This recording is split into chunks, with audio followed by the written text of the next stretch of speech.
오늘의 주요 뉴스입니다. 이재명 민주당 대표와 유동규 전 성남도시개발공사 본부장이 대장동 의혹 제기 1년 6개월 만에 법정에서 처음으로 만났습니다. 이 대표의 공직선거법 위반 재판에 증인으로 나온 유 전 본부장은 이 대표를 향해 거짓말하지 않았으면 좋겠다고 일갈했습니다.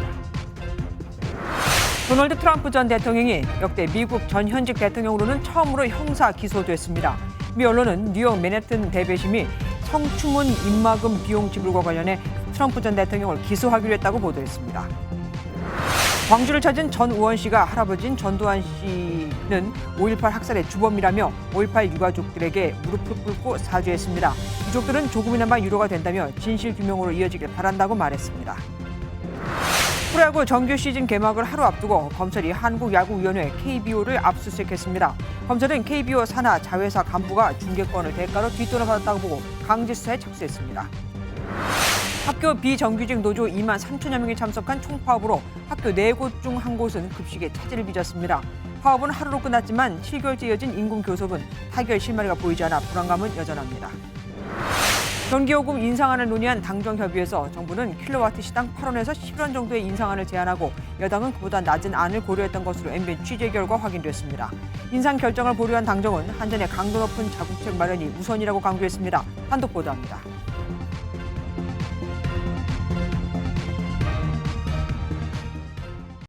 어색한 만남, 무슨 노래 가사 같죠? 이재명 더불어민주당 대표와 유동규 성남도시개발공사 전 기획본부장이 나란히 법정에 선 모습을 표현한 겁니다. 유동규의 말이 곧 내 말이라고 유 씨를 치켜 세웠던 이 대표와 유 씨가 대장동 개발 의혹이 불거진 이후 처음으로 법정에서 적으로 만난 건데 서로 눈도 마주치지 않았죠. 법정으로 갔던 유 전 본부장은 거짓말 좀 그만하라며 이 대표를 공개 비판했고 이 대표는 유 씨와의 첫 대면 심경을 묻는 질문에 묵묵부답으로 비켜갔습니다. 15년 동지에서 피고와 증인으로 만난 두 사람, 먼저 홍지호 기자가 보도합니다. 공직선거법 위반 혐의로 세 번째 재판에 출석한 이재명 더불어민주당 대표. 재판에선 유동규 전 성남도시개발공사 기획본부장에 대한 증인 신문이 진행돼 두 사람의 만남이 이뤄졌습니다. 대장동 의혹이 불거진 지난 2021년 9월 이후 1년 6개월 만입니다. 어쨌든 뭐 거짓말을 좀 안 하고 다들 했다면 좋겠다 말씀만 드리겠습니다. 유 전 본부장은 2015년 11일 동안 이어진 호주 출장에서 이 대표가 김문기 처장과 골프도 치고 요트를 빌려 낚시도 했다고 주장했습니다. 또 함께 동행했던 한 공무원은 출장지에서 이 대표와 모든 직원들이 함께 맥주를 마셨다고 말한 것으로 전해졌습니다. 요트도 같이 타셨다 그러는데 어떻게 생각하실까요? 두 사람은 법정에선 한동안 서로 눈을 마주치지 않았습니다. 이 대표 측 변호인은 패키지 여행을 가면 모두 다 친해지지 않는다며 많은 사람이 출장을 함께 갔기 때문에 김문기와 특별히 가깝지 않았다는 입장을 고수했습니다. 반면 검찰은 당시 두 사람이 손을 잡고 찍은 사진이 있고 출장지에서 골프를 친 것은 친분이 두터운 것으로 봐야 하는 게 상식이라고 응수했습니다. 또 유 전 본부장은 정진상 당시 성남시 정책비서관의 지시로 이 대표가 친하고 편애하는 사람을 데려오라고 해서 서로 알던 김문기와 함께 가게 됐다고 증언했습니다. 한편 법정에 들어서는 이 대표에게 한 80대 남성이 계란을 던져 현행범으로 체포됐다 풀려나는 소동도 벌어졌습니다. MBN 뉴스 홍지호입니다. 이재명 대표가 친형 강제 입원과 관련해 선거법 위반 상고심에서 패하면 광화문에서 분신할 생각까지도 했다던 유동규 전 본부장. 그런데 지금은 이재명 대표와 완전한 적이 되어버렸죠. 무슨 사연이 있었던 걸까요? 15년 동지에서 현재 악연이 되기까지의 일들을 우종환 기자가 정리해봤습니다. 이재명 더불어민주당 대표와 유동규 전 성남도시개발공사 기획본부장의 인연은 15년 전으로 거슬러 올라갑니다. 변호사와 리모델링 조합장으로 인연을 맺은 뒤 성남시장과 성남도계공 기획본부장, 경기지사와 경기관광공사장으로 이어지며 유 전 본부장은 최측근으로 거론됐습니다. 그러다가 2년 전 대장동 사건이 터지면서 두 사람 사이에는 금이 가기 시작했습니다. 이 대표는 유 전 본부장과 거리를 뒀고 제가 그 정말 가까이 하는 참모는 동규 이렇게 표현되는 사람은 아닙니다. 구속 상태로 버티던 유 전 본부장은 1년 뒤 이 대표가 감시용 가짜 변호사를 붙였다며 마음을 바꿔 검찰에 협조하기 시작했습니다. 배신감일 수도 있는데 제가 좀 착각했다.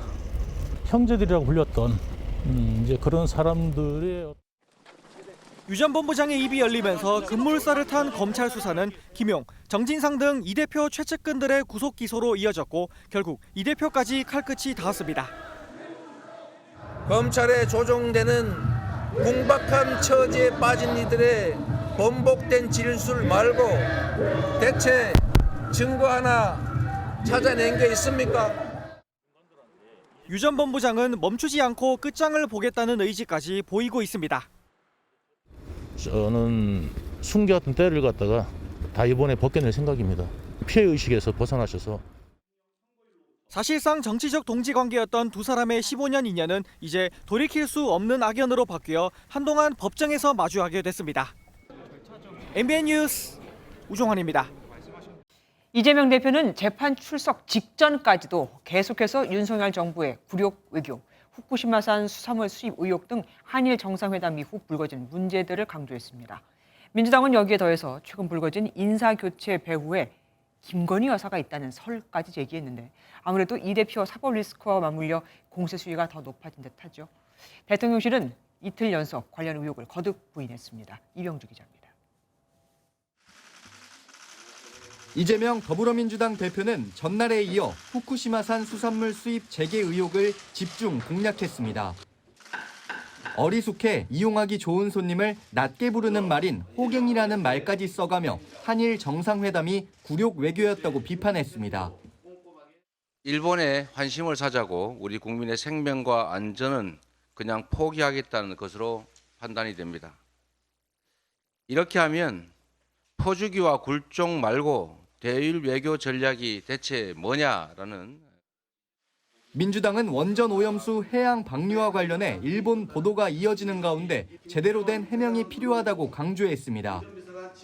또 한미 정상회담을 앞두고 불거진 대통령실 외교 안보라인 교체 논란에 또 다른 외교 참사가 우려된다며 공세 수위를 높였습니다. 대통령실은 이틀 연속 입장을 내고 진화에 나섰습니다. 대통령은 국민의 건강과 안전에는 어떠한 타협도 있을 수 없다는 입장이라며 후쿠시마산 수산물이 국내에 들어오는 일은 없다고 재차 강조했습니다. 또 오염수에 대해서는 국제 기준에 부합하는 검증과 한국 전문가가 참여해야 한다는 등의 3가지 조건을 분명히 했다고 밝혔습니다.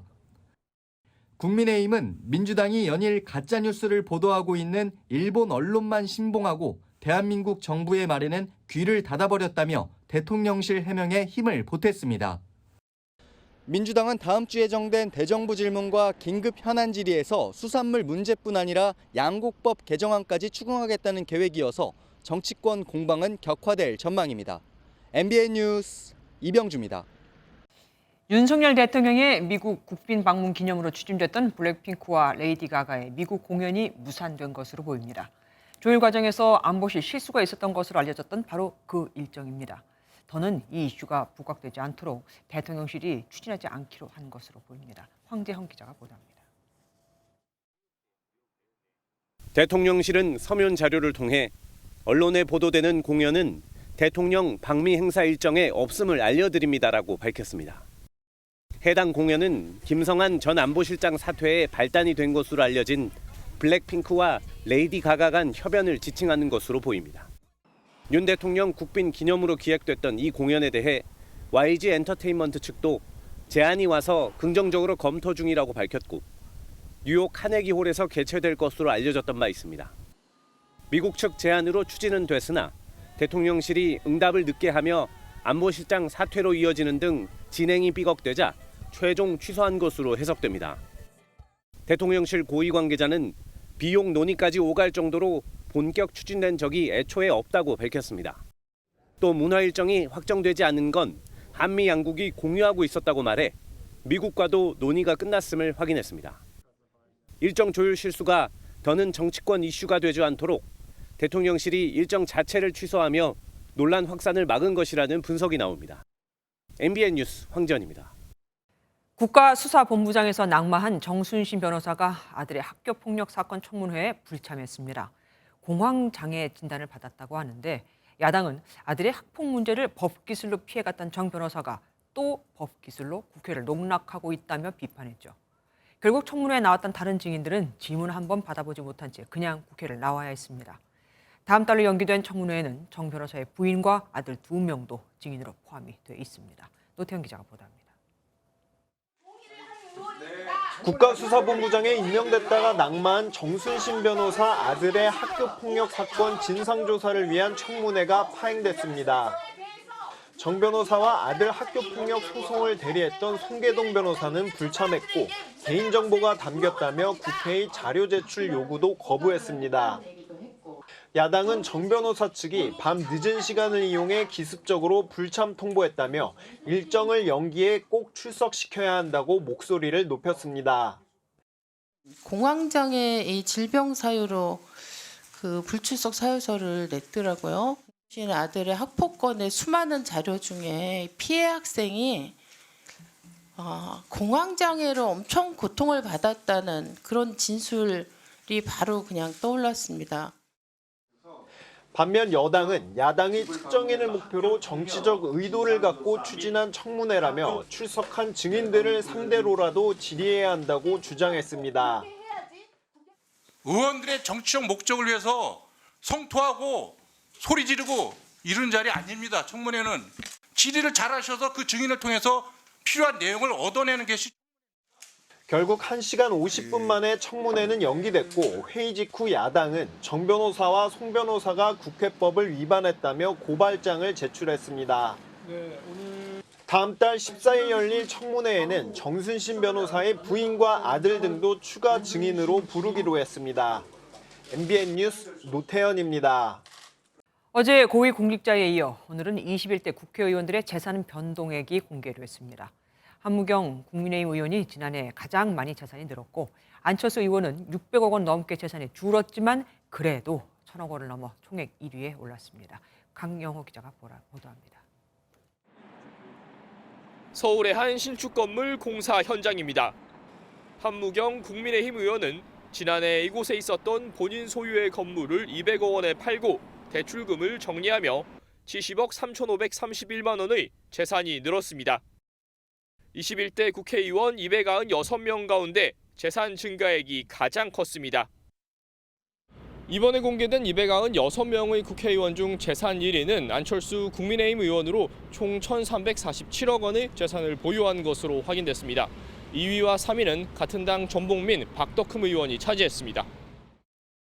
안 의원의 경우 주가 하락으로 인해 지난번 신고 때보다 재산이 693억 원 가량 줄어 감소 규모에서도 1위를 차지했습니다. 더불어민주당에서는 박정 의원이 505억 9,850만 원을 신고해 가장 높은 순위를 기록했습니다. 같은 당 진선미 의원은 배우자 채무 등으로 마이너스 9억 3천여만 원을 신고해 최하위를 기록했습니다. 국회의원 평균 재산은 약 34억 8천만 원이며 정당별로는 국민의힘이 56억 7천만 원, 민주당은 21억 2천만 원으로 나타났습니다. MBN 뉴스 강영호입니다.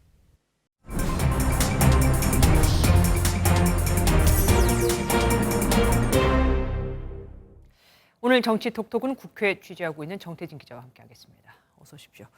정 기자, 국회의원 재산 공개 내역을 조금 더 살펴보면은 생각지 못했던 것들이 막 나오더라고요. 이색적인 것들. 네, 맞습니다. 내역을 한번 쫙 봤는데 고가 미술품을 비롯해서 다이아몬드, 금까지 눈길을 끄는 것들이 굉장히 많았습니다. 국민의힘 서정숙 의원은 5,300만 원 상당의 그림 4점을, 민주당에선 양경숙 의원이 3,500만 원 상당의 회화 2점을 신고했고 민주당 강병원 의원은 배우자 명의의 1캐럿 다이아를, 국민의힘 이미자 의원은 순금 130g을 갖고 있습니다. 네. 지적재산권으로 돈을 버는 의원들도 있습니다. 국민의힘 김웅 의원은 책을 통해서 원고료 420만 원, 태영호 의원은 274만 원, 민주당 박성준 의원도 390만 원을 벌었다고 신고했습니다. 시인으로 유명한 민주당 도정환 의원은 출판 등으로 1,575만 원을 신고했네요. 양당 대표들의 것도 다 공개가 됐겠죠? 네, 공개됐습니다. 김기현 대표는 지난해보다 약 3억 원 늘어난 74억 원을 신고했습니다. 특히 울산 땅은 전당대회 과정에서 집중 공격을 받았었는데 이 땅값은 2천만 원 오른 2억 3천만 원 정도로 집계됐습니다. 이재명 대표는 지난해보다 5천만 원 줄어든 약 34억 5천만 원을 신고했습니다. 이 대표는 현재 국방위원회 소속이죠. 네. 지난해 말 이해충돌 논란에 방산 주식 2억 3천만 원어치를 판 영향인 것으로 보입니다. 네. 그리고 지난번 국민의힘 지도부가 전원 대학가에 가서 그 1,000원 아침밥을 먹었다고 보도해 주셨잖아요. 그런데 여기에 모처럼 민주당도 호응을 하고 있습니다. 맞습니다. 우선 대학생 1,000원 아침밥 정책에 드라이브를 건 건 국민의힘입니다. 네네. 지난 28일 김기현 대표 등 지도부가 경희대를 찾아서 학생들과 함께 줄을 서서 미역국을 먹은 바 있습니다. 줄을 많이 선다는데 와서 줄 서 있으면서 실감을. 이재명 대표 오늘 정부 여당의 1,000원밥 정책을 칭찬하면서도 민주당이 시작한 사업이라는 점을 강조했습니다. 정부가 1,000원 학식 예산을 늘리기로 했습니다. 다행입니다. 그리고 칭찬합니다. 우리 민주당이 당초에 주장했던 예산 수준을 복원하는 것이지만 잘한 일은 잘한 것입니다.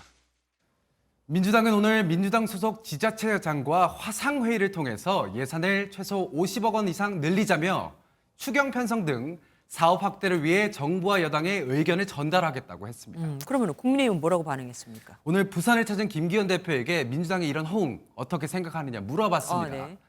뼈 있는 말을 했습니다.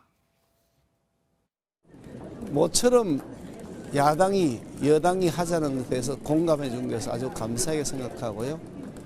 민생을 위해서 협치하자고 하면서도 계속해서 엇박자 내고 있는 모습을 이제 조금 민주당이 벗어났으면 하는. 국민의힘은 전국 41개 대학에서 시행 중인 이 사업을 최대 68개로 늘리고요. 점심과 저녁까지 확대하는 방안을 검토하고 있습니다. 네. 오늘 교육위원회에서는 5선 의원들이 난데없이 공방을 펼쳤습니다. 맞습니다. 앞서 전해드린 정순신 변호사 아들의 학폭 관련 교육위 자리에서 갑작스런 마스크 공방이 벌어졌는데 한번 보시겠습니다. 네네. 마스크 착용한 10분의 공통점이 있습니다. 모두 검사빠 찬스에 굴복하거나 동조, 공모한 것으로 비판받고 의혹을 받고 있는 분들입니다. 이에 서병서 의원은 인간적인 모욕을 주지 말라며 안 의원을 꼬집었습니다. 아무리 국회의원이지만은 자기의 개인적인 어떤 주관적인 느낌이라든가 생각을 정인을 상대로 해서 공격하거나 하는 것은 바람직하지 않다고 봅니다. 잠깐만요. 제가 지금 잘 이해가 안 됩니다. 그러니까 마스크를 쓰면 뭐 죄인이다, 뭐 혐의가 있는 거다 이렇게 본 겁니까? 그렇죠. 조금은 뜬금없습니다. 마스크와는 상관이 없어 보입니다. 그렇죠. 요즘 다선 그리고 중진 의원들의 목소리가 잘 보이지 않는데 말 그대로 5선 의원인 안 의원과 서 의원의 전쟁이었습니다. 기대 이하였네요. 지금까지 정태진 기자와 함께했습니다. 윤석열 대통령의 지지율이 30%를 기록했습니다. 이 추세대로라면 20%대까지도 떨어질 수 있겠죠. 한일 정상회담과 근로시간 개편 후폭풍 등 때문인데 발등에 불이 떨어진 윤 대통령. 오늘 오후 경남과 전남을 한꺼번에 찾았습니다. 직접 지역 민심을 챙기며 돌파구를 마련하려는 겁니다. 신지우 기자가 함께했습니다. 경남 통영에서 열린 수산인의 날 기념식을 찾은 윤 대통령은 수산업을 미래 성장 산업으로 육성하겠다고 밝혔습니다. 검은 반도체라고 불리우는 김을 비롯해서 굴, 전복, 어묵 등이 우리 수출 전략 품목입니다. 수산업 분야의 청년 유입을 촉진할 것입니다. 이어 윤 대통령은 취임 후 처음으로 전남 지역을 방문했습니다. 이 지역이 현재 최장기간 가뭄으로 신음하고 있는 만큼 순천시 주암 조저질댐을 찾아 신속히 수자원을 가용해야 한다고 지시했고 이후 순천만 정원 박람회 개막식에 참석해 지역 경제 활성화도 강조했습니다. 하루 안에 경남과 전남 지역을 동시에 찾는 건 이례적인 일로 이 같은 지역 강행군은 지지율과 무관치 않다는 해석이 나옵니다. 한국갤럽 조사에 따르면 윤 대통령 국정수행 긍정평가는 30%에 그쳐 같은 조사 기준으로 작년 11월 이후 최저치를 기록했습니다. 한일 정상회담 후폭풍 등이 지지율에 영향을 미쳤다는 분석이 나오는데 지역 민생을 챙기며 국정 지지 반등을 노린 것으로 보입니다. 취임 1주년을 전후해 국정 운영에 드라이브를 걸 대통령실은 지지율 상승이 필수라고 보고 지역 민생 행보를 잇따라 진행할 것으로 보입니다. MBN 뉴스 신재우입니다. 전두환 씨 일가로는 처음으로 손자 전우원 씨가 5.18 민주화운동 희생자인 5월 영령들에게 사죄했습니다. 전 씨는 할아버지인 전두환 씨가 죄인이자 학살자라고 분명하게 밝히고 민주주의의 진정한 아버지는 여기에 묻혀 계신 모든 분들이라고 적었는데요. 이 민주주의의 아버지는 할머니인 이순자 씨가 남편 전두환 씨를 가리키며 했던 말입니다. 먼저 김태영 기자가 보도합니다. 덤덤한 표정으로 기자회견장에 들어온 전우원 씨는 할아버지 전두환 씨가 죄인이자 학살자라고 말했습니다. 저의 할아버지 전두환 씨는 5.18 앞에 너무나 큰 죄를 지은 죄인이고 학살자임을 가족의 구성원으로서 인정하고 정말 다시 한번 사과드립니다. 또 전두환 씨가 민주주의를 후퇴하게 했고 군부 독재에 맞선 광주 시민을 영웅이라 평가했습니다. 전 씨는 감정이 북받친 듯 울먹거리기도 했습니다. 너무 따뜻하게 대해주신 모든 분들께 진심으로 감사드리고 사죄를 드릴 수 있는 기회를 주셔서 정말로 감사드립니다. 학생시민군 고 문재학 열사의 어머니와 피해자 유가족들은 되레 사죄하는 전 씨의 아픔을 감쌌습니다. 이런 결정을 하기까지 얼마나 고통이 컸을까 하는 생각에 가슴이 아픕니다. 이제부터 차분하게 얽힌 실타래를 풀어가는 심정으로 전 씨는 기자회견 이후 5.18 희생자와 피해자들에게 무릎을 꿇고 큰절을 올렸습니다. 국립 5.18 민주묘지에선 최초 희생자 김경철 씨와 공식 사망자 중 가장 어린 전재수 씨의 묘역 등을 참배했습니다. 참배 뒤 전 씨는 옛 전남도청과 계엄군 사격 흔적이 있는 전일빌딩을 방문하며 공식 일정을 마무리했습니다. 43년 만에 전두환 일가로는 처음으로 5월 영령에게 사죄한 전 씨는 내일까지 광주에 머물며 비공개 일정을 소화할 예정입니다. MBN 뉴스 김태형입니다. 이렇게 전우원 씨의 사죄가 이어지자 5.18 유족들도 위로의 말을 건넸습니다. 현장에 있던 광주 시민들은 진정성 있는 것으로 보인다며 응원하기도 했죠. 전우원 씨가 필요할 경우 5.18 진상규명위에도 참석하겠다고 한 만큼 앞으로 진상규명으로 이어질지도 관심입니다. 정치훈 기자입니다. 기자회견장에 전우원 씨가 모습을 드러내자 5.18 유족이 울분을 토합니다. 할아버지를 대신해 손자가 왔다는 말에 아들을 가슴에 묻은 어머니들이 달려왔습니다. 전 씨의 사죄가 이어지자 끝내 오열합니다. 그래도 손자랑 많이 와서 이렇게라도 이렇게 바쁘면 100분의 1이라도 조금 이해를 가지만은 어떻게 우리 하나 두고 다녀요. 민주묘지를 찾은 전우원 씨는 입고 있던 검정 코트를 벗더니 묘비를 닦기 시작합니다. 지친 표정이 역력했지만 진심 어린 행동을 본 한 시민이 수건을 건네지만 사양합니다. 여기 있어요. 수건을 하세요. 민주묘지를 나설 때는 또다시 유족이 전시를 나누며 격려의 말을 건넵니다. 이 사과가 일로 끝날 것이 아니라 앞으로 계속 마음이 울적하고 그럴 때는 망울동에 와서 이 영령들하고 전두환이 혼자인데 이렇게 왔다고 반갑게. 시민들은 전 씨에게 물을 건네며 응원했습니다. 앞으로도 지치지 말고 두려워하지 말고 국민들이 지켜보고 있으니까 다 함께 견뎌내면서 응원할 테니까 끝까지. 광주 시민들은 전우원 씨 방문 행보에 대해 대체로 진정성을 느끼고 있는 가운데 향후 5.18 진실 규명으로 이어지길 바라고 있습니다. MBN 뉴스 정춘우입니다. 미국 역사상 형사 기소된 첫 전직 대통령. 내년 대선에 도전장까지 내민 그에게 무슨 일이 있었던 걸까요? 이야기는 2016년 대선 당시로 거슬러 올라갑니다. 전직 성인물 배우 스토미 데이어스는 당시 대통령 후보였던 트럼프와 2006년 골프장에서 혼후에 성관계를 가졌다고 주장하면서 폭로를 준비하고 있었는데 이를 막기 위해 트럼프 전 대통령의 개인 변호사가 13만 달러, 그러니까 1억 7천만 원 상당을 지급하고 트럼프 전 대통령은 이를 변제합니다. 검찰은 트럼프 그룹이 지급한 돈이 불법 선거 자금이라고 보고 또 이 과정에서 문서 위조가 있었다고 의심하고 있죠. 고정수 기자가 혐의와 파장을 정리해봤습니다. 미국 뉴욕주 검찰은 대배심으로부터 성추문을 돈으로 막으려 했다는 혐의 등을 받는 도널드 트럼프 전 대통령의 기소를 받아냈습니다. This is an unprecedented moment in history. It is the first time a criminal charge has been brought against a former U.S. president. 미 언론 보도를 종합하면 트럼프 전 대통령은 2016년 대선 당시 개인 변호사 마이클 코언이 성추문 입막음 비용을 내게 하고 트럼프 그룹에서 법률 자문 명목으로 이를 갚았다는 혐의를 받습니다. 이는 표면적으로는 경범죄 수준인 기업 문서 위조 혐의에 해당합니다. 하지만 당시 대선 후보였던 트럼프 전 대통령을 위해 사용한 회사 돈이란 논리로는 달라집니다. 검찰은 불법 선거자금, 선거법 위반에 해당하는 중범죄 적용을 염두에 두고 있습니다.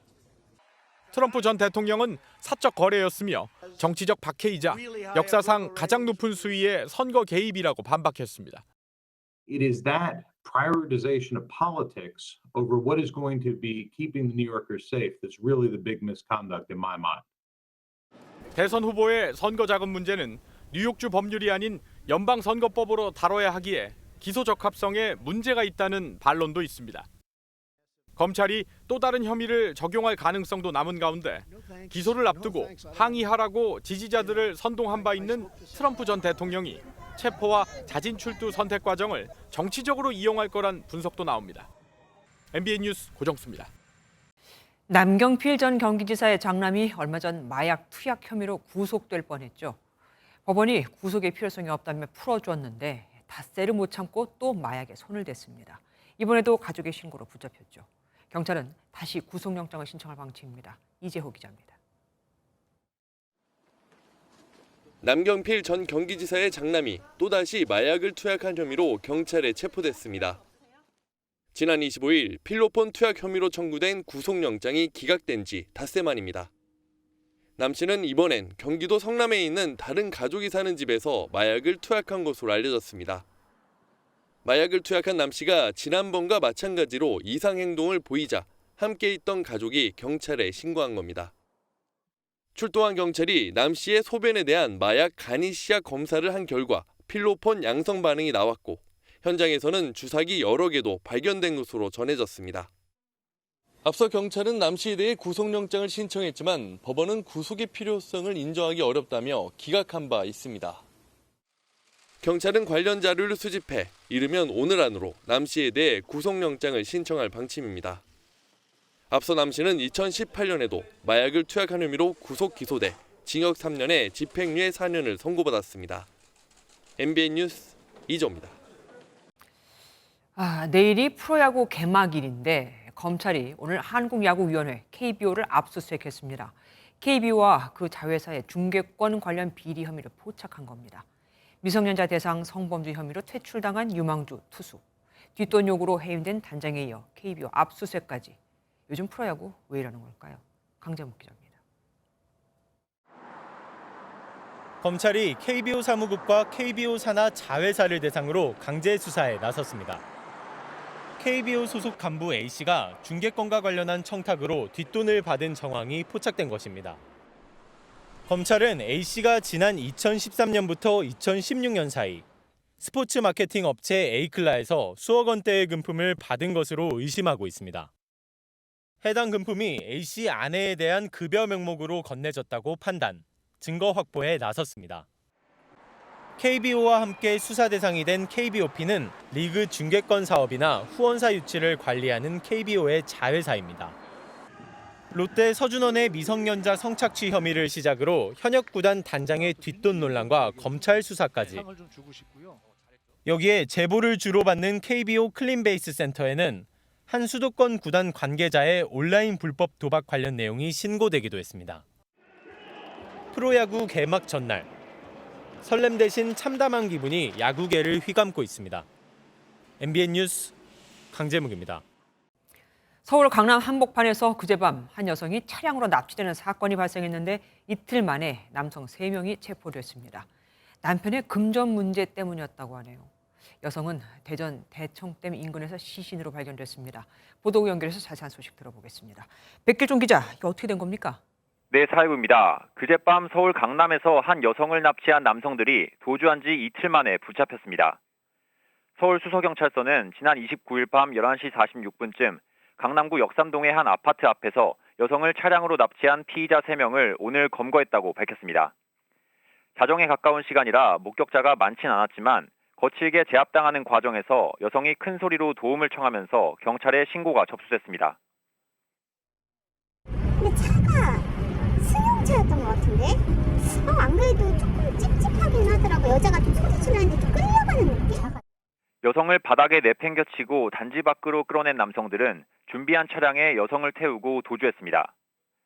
30시간 넘게 경찰의 추적을 따돌려온 남성들은 오늘 오전 10시 45분과 오후 1시 15분쯤 각각 검거됐습니다. 애초 CCTV에 나오는 두 남성이 범행을 저지른 것으로 파악됐지만 경찰은 또 다른 피의자 1명도 오늘 오후 5시 40분쯤 강남 논현동에서 체포했습니다. 피의자들이 여성을 살해했다고 자백함에 따라 경찰은 시신 유기 장소로 지목된 대전 대청댐 인근에서 시신을 찾은 것으로 확인됐습니다. 경찰은 검거된 뒤 수서경찰서로 인계된 피의자들을 상대로 범행 경위와 동기, 공범 여부 등에 대해 수사를 벌일 방침입니다. 지금까지 보도국에서 전해드렸습니다. 급식과 돌봄 업무에 종사하는 학교 비정규직 노조원들이 총파업을 벌였습니다. 오늘이야 대체 급식으로 어떻게 좀 넘겼다지만 7개월째 답보 상태인 임금 교섭 탓에 일선 학교의 불안감은 가시질 않고 있습니다. 언제 또 파업을 할지 모르는 일이니까요. 김민수 기자가 보도합니다. 오늘 학교 비정규직 총파업으로 아이들의 점심시간엔 따뜻한 밥과 국이 나오지 않았습니다. 조리원들이 파업에 나서면서 샌드위치와 강정, 꿀떡, 오렌지 주스로 식사를 대신했습니다.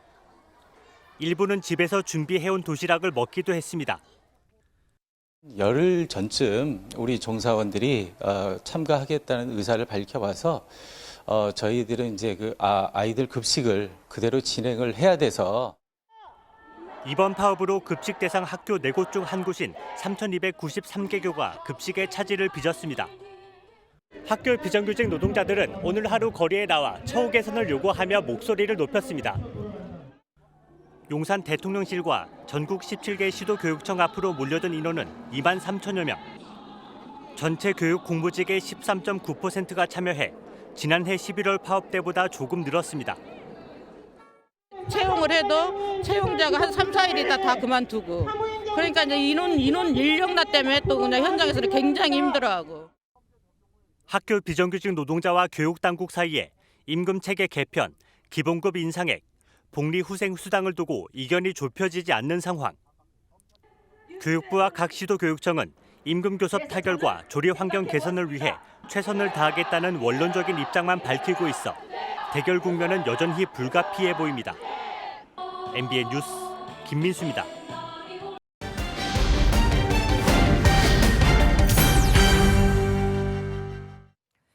코로나로 직원 월급을 주지 못해 문을 닫게 생긴 업체에 고용노동부는 당시 폐업하지 말라며 직원들의 월급, 그러니까 고용유지지원금을 지원해 줬었습니다.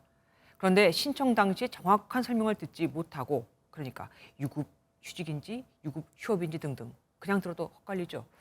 혼선을 겪는 바람에 추징금까지 1억 원 넘게 내야 하는 곳들이 생기고 있습니다. 김재희 기자가 취재했습니다. 사립대학교 공연장을 임대해 문화예술 공연을 유치하는 위탁업체 A사. 코로나로 운영이 어려워 세 차례에 걸쳐 고용유지 지원금 4,400만 원을 받았습니다.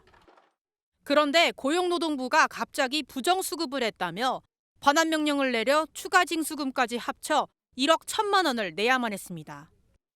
고용유지 지원금을 받으려면 해당 회사는 휴업하거나 휴직 상태여야 합니다. 다만 휴업은 날짜를 정해 근무가 가능하지만 휴직은 직원이 출근하면 안 됩니다.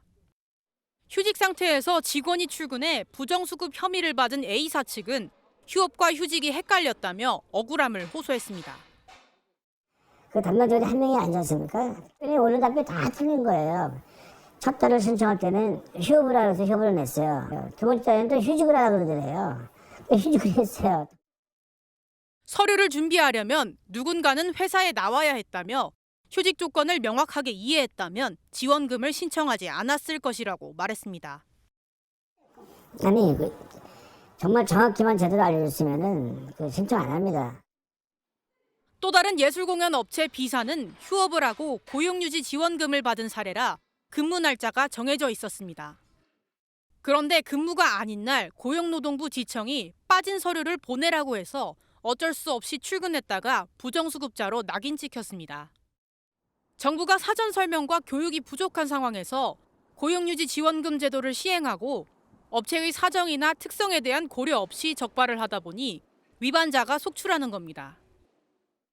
수사관분이 현장을 나와보니까 이해는 됩니다. 하지만 법은 법입니다. 고용노동부는 코로나 시기에 지원금 수요가 몰려 특별지원팀을 만들어 충원했음에도 설명이 부족했을 수 있다고 인정했습니다. 실제로 지원금 수요가 급증하면서 2021년에는 부정수급 적발 건수도 전년보다 2배 가까이로 확 늘었습니다. 부정수급을 의도하지 않았지만 제도에 대한 지식이 부족해 법을 위반하게 된 자영업자들은 고용유지 지원금이 업체를 살리기는커녕 오히려 죽이고 있다고 하소연합니다.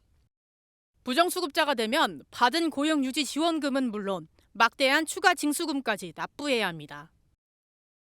실업급여의 경우에는 수급자인 근로자들에게 실업급여에 대한 구체적인 설명, 교육이 실행되고 있는 반면 고용유지 지원금의 경우에는 수급자인 사업주에게 이러한 안내 절차, 교육 절차들이 마련되어 있지 않아서 사업주들에게 고용유지 지원금 제도를 충분히 고지하는 절차가 마련돼야 한다는 지적과 함께 법 위반 과정을 면밀히 분석해 억울하게 부정수급자가 된 업체에 대한 구제책이 필요하다는 목소리가 커지고 있습니다.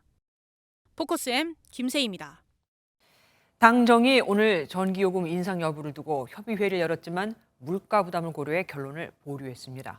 정부는 킬로와트 시당 11원에서 8원 정도의 인상안을, 여당은 그보다 낮은 안을 고려한 걸로 확인이 됐죠. 요금을 올려야 한다는 건 알지만 여론을 의식하지 않을 수 없었던 겁니다. 또 한편으로 한전도 강도 높은 자구책을 마련해야 한다고 강조했습니다. 유호정 기자가 단독 보도합니다. 정부와 국민의힘이 오늘 오전 당정협의회를 열고 전기와 가스요금 인상안을 논의했습니다. MBN 취재 결과 정부는 전기요금을 킬로와트 시당 높게는 11원대, 낮게는 8원대를 인상하는 안을 제안한 것으로 확인됐습니다. 올해 2, 3, 4분기 내내 지난 1분기 인상폭인 킬로와트 시당 13.1원 정도씩 올려야 한전의 적자 해소가 가능하지만 그보다 훨씬 낮은 수준입니다. 하지만 국민의힘은 국민 부담을 더 낮춰야 한다고 보고 최종 인상 시기와 폭에 대한 결정을 보류했습니다. 전기와 가스 요금 인상이 불가피하다는 점을 다시 한번 재확인했고요. 여론 수렴을 좀 더 해서 추후에 결정하기로 했습니다. 정부가 내수 활성화 대책을 내놓은 지 얼마 되지 않았고 국제 에너지 가격이 떨어지고 있다는 점이 고려됐습니다. 요금 인상이 필요하다는 대전제 속에서도 여론을 의식했다는 분석입니다. 에너지 가격 인상은 국민에게 많은 부담을 주고 있기 때문에 한전과 같은 곳에서 할 수 있는 자구책을 먼저 강구하는 것이 우선적 과제가 아닌가 하는 생각을 합니다. 국민의힘 핵심 관계자는 한전 직원 수천 명이 연봉 1억 원이 넘는다는데 자구책 없이 요금만 올리면 국민이 납득하겠느냐고 말했습니다. 국민의힘은 이르면 다음 주 수요일 전문가 간담회를 열고 요금 인상에 대한 의견 수렴에 나설 계획입니다. MBN 뉴스 유호정입니다. 요즘 돌잔치 때 금 한 돈 선물하는 사람 거의 없죠. 당연할 겁니다. 10년 전보다 무려 1.5배나 더 비싸져서 예쁜 돌반지 한 돈을 사려면 40만 원은 줘야 하거든요. 특히 요즘 글로벌 은행들이 파산하고 금융 불안이 확산되면서 국내에서도 대표적인 안전 자산인 금에 대한 투자가 다시 늘고 있습니다. 박규원 기자가 취재했습니다. 주식과 금융상품에 꾸준히 투자해온 30대 직장인 A씨. 최근 들어서는 금과 은을 사모으기 시작했습니다. 찾아볼수록 은행은 믿을 게 못 되는구나, 금융 시스템이 불안하구나, 그렇게 조금 느껴서 보니까 그래도 좀 안전하다고 생각한 게 실물로 이제 갖고 있는 실물금이라고 생각을 해서. 최근 미국 SVB 파산과 스위스 대형은행 CS 인수 등 국제적으로 금융 불안이 확산하면서 안전자산인 금을 찾는 이들이 늘고 있습니다. 금을 직거래할 수 있는 플랫폼 어플까지 등장하는 등 수요가 급증하며 금값도 천정부지로 치솟았습니다. 지난 20일 국내 금 한돈 가격은 36만 원대로 2014년 금 시장이 개설된 뒤 최고를 기록했습니다. 물가가 이렇게 가파르게 상승하는 기간 동안 수익률이 괜찮은 그런 투자 자산이 극히 드물어요. 대표적인 인플레이션 해지 자산이 또 금이기 때문에.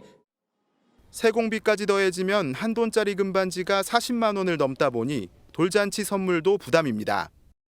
예전 같으면 한돈 할 건데 너무 가격이 오르다 보니까 좀 반돈으로 하게 되는 것 같아요. 이전에는 보기 어렵던 1g, 0.5g짜리 금반지도 주목받고 있습니다. 갑자기 가격이 오르니까 돌반지 같은 경우도 그전에는 이제 한돈 사시던 분들이 반돈짜리, 1g짜리 뭐 이런 쪽으로 이렇게 내려가는 경우도 많고요. 금융 시스템에 대한 불신으로 금값이 더 오를 거라는 전망도 있지만 전문가들은 금 역시 변동성이 있는 만큼 분산 투자로 활용해야 한다고 지적합니다. MBN 뉴스 박규원입니다. 올해 세수가 벌써부터 비상입니다. 지난달 거둬들인 국세가 11조 4천억 원으로 1년 전의 절반밖에는 안 되거든요. 1, 2월을 다 합치면 15조 7천억 원 감소했는데 역대 최대 수준으로 줄어든 겁니다. 극심한 부동산 거래 침체로 양도소득세가 6조 원 덜 거쳤고 경기 부진에 부가가치세가 또 6조 원 가까이 줄어들었기 때문인데 늘어나는 복지 비용을 과연 감당할 수 있을까요? 그나마 지난달 산업 생산과 소비 투자가 1년 2개월 만에 트리플 증가한 건 다행이지만 면면히 따져보면 불안 요소가 여전하고 특히 우리의 대들보 계속되는 반도체 불황이 큰 문제입니다. 장명훈 기자가 보도합니다. 외국인 관광객의 필수 코스인 서울 명동거리. 코로나19 직격탄에 유령 도시로 전락했던 모습과 달리 예전의 모습을 되찾았습니다. 치킨 가게는 한낮에도 앉을 자리가 없고 화장품 상점에도 손님이 끊이지 않습니다. 네, 손님 좀 많이 늘어났어요. 10배 정도 늘어난 것 같아요. 지금 마스크팩이랑 스킨케어 위주로 많이 나가고요. 방한 관광객 증가 등에 힘입어 지난해 11월 이후 3개월 연속 감소했던 소매 판매액 지수는 지난달 5.3% 큰 폭으로 상승했습니다. 소비 증가와 함께 생산과 투자도 늘어 1년 2개월 만에 트리플 상승을 기록했지만 우려는 여전합니다. 한국 경제의 대들보인 반도체 불황이 좀처럼 나아질 기미를 보이지 않고 있기 때문입니다. D램과 시스템 반도체의 생산 감소로 반도체 전체 생산이 17.1%나 급감했고 재고량도 1월에 이어 더 높아졌습니다. 이번 달 수출 감소폭은 2월보다 확대될 것으로 예상됩니다. 정부는 빠른 시일 내에 수출이 성장 반등의 모멘텀이 될 수 있도록 한국개발연구원은 생산성이 회복되지 못하면 2050년 우리나라 경제 성장률은 0%로 떨어질 수 있다는 암울한 전망까지 내놨습니다. MBN 뉴스 장명훈입니다.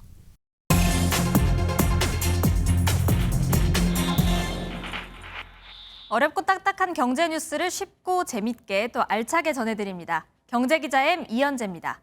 이번 주 키워드는 대퇴사 시대입니다. 누구나 가슴속에 사직서 한 장쯤은 품고 산다지만 MZ 직장인들 퇴사는 흔하다 못해 필수라는 말도 있죠. 한 설문조사 결과를 보면 신입사원 10명 중 8명 정도가 퇴사나 이직을 고민해 본 적이 있다고 답했습니다. 이런 분위기 때문에 퇴사와 취업준비생을 합친 퇴준생이라는 신조어도 나왔는데요. 취준생 신분을 벗어나자마자 다시 퇴사를 준비하는 퇴준생 목소리를 직접 들어봤습니다. 개인회사 신입사원 A씨. 치열한 경쟁률을 뚫고 어렵게 들어간 직장이지만 벌써 퇴사를 준비하고 있습니다. 졸업하고 1년 정도 준비를 했고요. 여기에 있다가 이제 애매하게 커리어를 쌓게 되는 느낌이 들어서 이직을 결심하게 되었던 것 같습니다. 2030 세대에게 조기 퇴사나 환승 이직은 흔한 일입니다. 바로 퇴사 통보해서 워낙 나가는 사람이 많다 보니까 뭐 어쩔 수 없다, 잘해라 뭐 이 정도 반응이었던 것 같습니다. 퇴사를 결심한 이유를 묻자 업무량부터 사내 문화, 못다 이룬 꿈까지 다양한 대답이 돌아옵니다. 저연차에 비해서는 견디기 어려운 업무량을 소화하기가 어렵다고 생각이 되었고 수당이 그만큼 챙겨주지도 못하는 상황이니까 좀 조직 문화도 갑갑하고 사생활에 대한 질문 같은 것도 너무 많이 하고 옛날에 못다 이룬 꿈도 있고 그래서 이번에 수능 다시 봐서 전문직 쪽으로 사표를 내고 퇴사 이유를 설명하고 퇴직금이나 남은 수당 정산하고 사직 과정도 만만치 않습니다. 그래서 아예 퇴직을 대행해주는 서비스도 등장했습니다. 사직서를 아예 회사에 대신 내주는데 이용층 대다수가 젊은 세대입니다. 젊은 층에서 많이 합니다. 60% 정도가 20, 30대. 더군다나 요즘 그 젊은 직원들의 퇴직이 좀 빨라지다 보니까 시장은 상당히 저는 열려 있다 이렇게 생각을 하고 있습니다. MZ세대의 퇴직 어느 정도로 빨라졌는지 한번 자세히 들여다보겠습니다. 취업한 청년 10명 중 3명만 첫 직장에 남고 나머지는 떠납니다. 첫 직장 근속 기간은 평균 18.8개월, 1년 6개월 정도인데요. 평균 취업 준비 기간이 11개월 정도인 걸 감안하면 평균 근속 기간이 짧은 편입니다. 기업들도 MZ세대 조기 퇴사율이 특히 높다는 입장인데요. 이러한 현상의 이유가 세대적 특징 때문이라고 꼽은 기업들이 상당수지만 전문가들은 원인과 결과가 뒤바뀐 해석이라고 지적합니다. 회사 자체가 평생 직장을 보장하지 않는데 최장 노동 시간으로 일과 생활의 균형도 못 맞추고 그렇기 때문에 가치관이 바뀐다고 봐야 더 합리적이지 않을까요? 대퇴사 시대, 한때의 유행이나 특정 세대의 문제가 아니라 만족할 일자리가 부족한 우리 사회 모습은 아닐까 생각해 봅니다. 지금까지 경제기자 M이었습니다.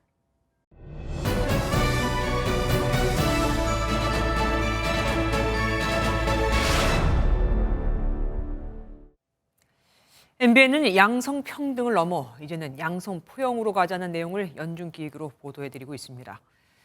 최근 주거침입 강제추행죄가 지나치게 과중한 처벌이라며 위헌 판단을 받았다는 걸 아십니까? 예전보다 처벌이 약해지면 집행유예 같은 것으로 끝날 수도 있게 되는 건데 그럼 다시 여성 집에 찾아와 보복할 수도 있겠죠. 피해를 입고 소송 중인 피해 여성들이 불안해하고 있습니다. 더군다나 혼자 사는 여성들이 늘고 있는 이런 상황인데 말이죠. 최희지 기자가 취재했습니다. 객실 앞을 서성이던 남성이 마스터키를 소지한 숙박업소 직원을 불러오더니 자연스레 문을 열고 들어갑니다. 방 안에는 20대 여성이 혼자 자고 있었고 이 남성은 여성의 옷을 강제로 벗기는 등 추행을 범했습니다. 사건 피해자인 A씨는 그날 사건만 생각하면 지금도 공포감에 휩싸입니다.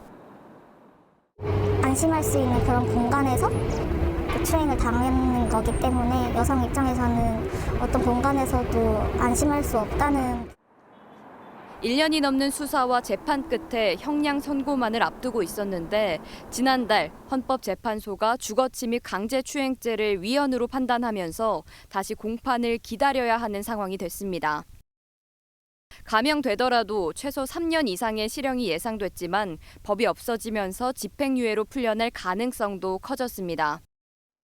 집행유예까지 받을 수 있다는 걸 알고 보복의 그런 가능성도 있을 거라고 생각해서 좀 두렵기도 하고.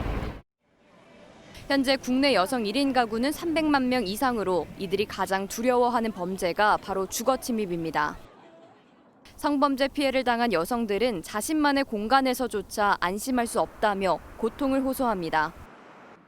강제추행과 강간 미수를 당한 여성 피해자를 대리하고 있는 한 변호사가 가장 많이 듣는 얘기도 바로 집에서 당한 거라 더 힘들다는 겁니다. 피해자가 이제 하루 중 절반 가까운 시간을 보내는 주거에서 공포감에 떨어야 되는 상황이기 때문에 일부 극단적인 선택을 법무부 관계자는 구체적 내용이나 계획에 대해 검토 중이라고 밝혔지만 헌재 결정 이후 한 달이 지난 지금까지 피해자 보호를 위한 구체적인 후속 입법 논의는 없습니다. 주거침 및 강제추행 조항이 형량 하한선만 문제가 됐었던 만큼 이를 합리적으로 조정해 조속한 입법에 나서야 한다는 지적입니다. MBN 뉴스 최희지입니다. KT가 이사회 해체 상황을 맞게 됐습니다. 오늘 주주총회에서 연임하려던 사회이사 후보 3명이 동반 사퇴해버렸거든요. 대표이사 선임을 두고 여권과 마찰을 빚은 KT가 창사 이래 최악의 경영 공백을 맞게 됐습니다. 오태용 기자입니다. KT 주주총회 직전 강충구, 여은정, 표현명 사회이사가 연임을 포기하겠다고 밝혔습니다. 윤경림 대표 후보가 자진 사퇴한 데 이어 사회이사까지 물러나자 이사회를 구성할 새 이사를 단 한 명도 선임하지 못했습니다. 올해는 안건이 거의 없어서 일단은 세무조 분들 조금 본인들 의견 얘기하신 거랑 KT 정상화에 대한 얘기들 그것들 위주로. 이사회는 김용헌 사회이사 단 한 명만 남게 된 상황. 박종욱 대표이사 직무대행은 경영진 공백 사태를 사과하며 회사 경영에 차질이 없도록 하겠다고 말했습니다. KT 경영 공백 사태가 해결되려면 먼저 이사회가 꾸려져야 합니다. 신임 이사 선임을 위한 주주총회를 거쳐 대표 이사 후보를 선정하고 다시 주주총회에서 선임해야 합니다. 이 과정에 적어도 5달 정도 걸려 이 기간 신사업 발굴이나 투자 중단은 불가피합니다. KT 대표이사 선임 절차를 두고 여권과 마찰을 빚은 만큼 앞으로 새 경영진 선정을 두고 적지 않은 잡음이 이어질 것으로 보입니다. MBN 뉴스 오태윤입니다. 러시아가 미국 일간지 월스트리트저널 소속 기자를 간첩 혐의로 가둬버렸습니다. 현직 미국인 기자가 러시아에서 간첩 혐의로 체포된 건 냉전 이후 처음입니다. 미국은 용납할 수 없는 일이라고 규탄하며 러시아에 머무는 미국인들에게 출국을 권고했습니다. 장동건 기자입니다. 모자를 눌러쓴 채 호송 차량에 탑승하는 남성. 미국 월스트리트저널 모스크바 특파원으로 러시아 정치와 우크라이나 전쟁을 취재하던 에반 게르시코비치입니다. 러시아 연방보안국은 해당 기자를 간첩 혐의로 체포해 가뒀다고 밝혔습니다. 미국 정부의 지시에 따라 러시아 군수산업단지 기업의 기밀 정보를 수집했다는 겁니다. То, что было и произошло в Екатеринбурге, вот непосредственно по этому фрагменту, он занимался той деятельностью, которая не является журналистикой. 다만 러시아는 혐의를 뒷받침할 명확한 증거를 제시하지는 않았습니다. 러시아가 미국 기자에게 간첩 혐의를 적용해 구금한 건 냉전 이후 처음인데 유죄 판결을 받으면 최대 20년의 징역형에 처할 수 있습니다. 백악관은 러시아의 이번 조치를 강력하게 규탄했습니다. This espionage charges are ridiculous. The targeting of American citizens by Russian government is unacceptable. 미 국무부는 러시아에 있는 자국민의 안전을 우려하며 즉시 출국하라고 당부했습니다. Also, I would like to make it clear that it is not safe for U.S. citizens to be in the Russian Federation. Any U.S. citizen residing or traveling in Russia should depart immediately. 뉴욕타임스는 이번 일이 우크라이나 전쟁으로 서방과 갈등을 겪는 러시아가 서방과의 단절을 더욱 강화하겠다는 신호라고 해석했습니다. MBN 뉴스 장동건입니다. 독학으로 건축을 공부해 건축계의 노벨상, 프리츠커상까지 받은 안도 다다오가 한국을 찾았습니다. 대학을 안 나와도 장기를 5개나 떼어내도 청춘은 영원하다는 그를 정선민 기자가 만났습니다. 산속의 푹 안긴 미술관. 초록색 사과가 관람객들을 맞이합니다. 영원한 청춘을 꿈꾸는 세계적인 건축가 안도 다다오의 작품입니다.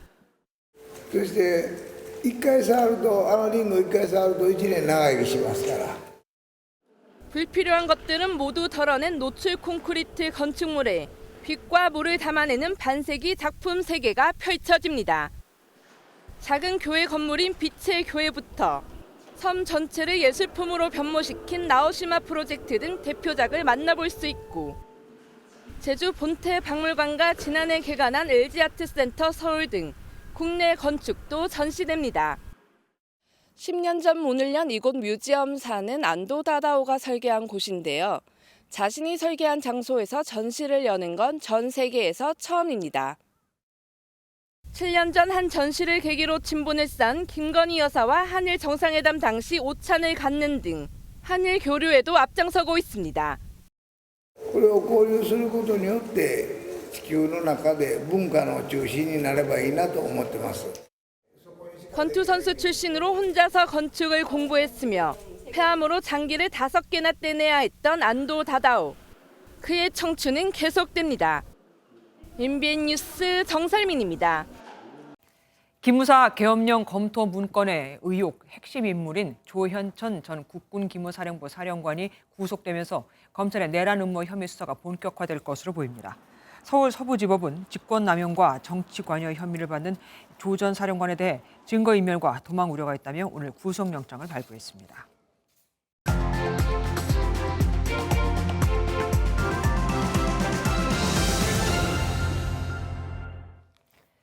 전국시대 연나라 소왕이 유능한 인재를 모으기 위해 고민하자 곽외라는 신하가 말합니다. 옛날 어떤 임금이 천금을 쌓아놓고 천리마를 구하지만 3년이 지나도록 못 구합니다. 결국 신하를 보내 찾게 하는데 찾은 천리마는 곧 죽었고 신하는 죽은 천리마의 뼈를 500금을 주고 사옵니다. 임금이 불같이 노하자 신하는 죽은 천리마의 뼈를 500금에 샀다는 소문이 나면 곧 살아있는 천리마가 몰려올 것입니다라고 했고 실제로 한 해에만 3마리가 나타납니다.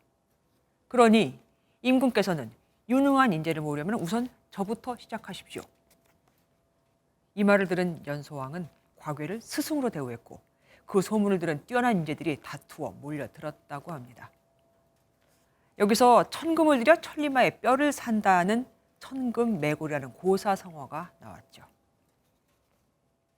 공무원이 특수신분이라는 건데 덜 대우를 해주는 특수신분이 어딨어? 노비야? 기존 관공서 채널에서는 볼 수 없는 B급 감성으로 만들어진 이 영상은 현대자동차 생산직과 일선 공무원의 열악한 처우를 비교하는데 그런데도 비난은커녕 85만에 달하는 조회수와 수천 개의 칭찬 댓글이 쏟아졌습니다. 많이들 공감한다는 의미겠죠. 사실 요즘 공무원 인기는 예전 같지 않습니다. 2009년 13세에서 34세가 가장 근무하고 싶은 직장 1위는 국가기관, 2위가 공기업이었지만 2021년엔 1위가 대기업으로 바뀌었거든요. 또 올해 9급 공무원 시험 경쟁률은 2011년에 4분의 1로 줄었고 7급 공무원 경쟁률은 1979년 이래 역대 최저였으며 과거 행정고시라 불렸던 5급 시험 경쟁률도 내리막길을 걷고 있습니다. 공무원의 인기가 시들하면 좋은 인재들이 오지 않으면 누가 손해를 볼까요?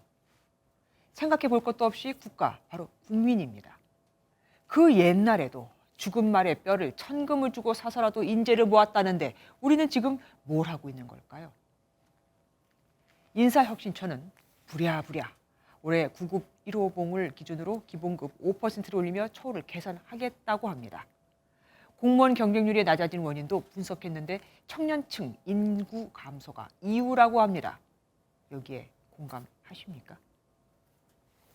이런 고루한 생각부터 버려야 발을 돌린 청년들이 돌아올 텐데 정부 발표를 보니 아직은 참 유원해 보이죠. 김주아의 그런데 오늘은 공무원 인기 시들 이유 아는가? 였습니다.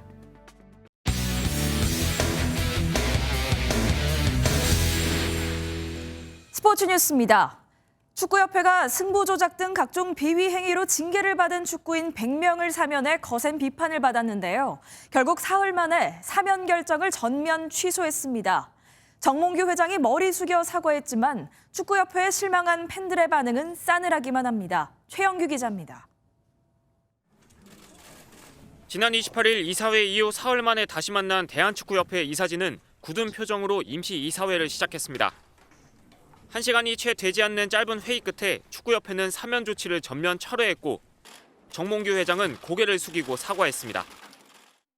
축구인과 팬들이 받았던 그 엄청난 충격과 마음의 상처를 충분히 헤아리지 못했습니다. 공명정대한 그라운드를 바라는 팬들의 높아진 눈높이도 감안하지 못했습니다. 지난 28일 축구협회는 각종 비위 행위로 징계를 받은 축구인 100명을 사면했는데 이 중에는 2011년 프로축구 승부 조작에 가담했던 인물들도 포함된 것으로 알려져 논란이 커졌습니다.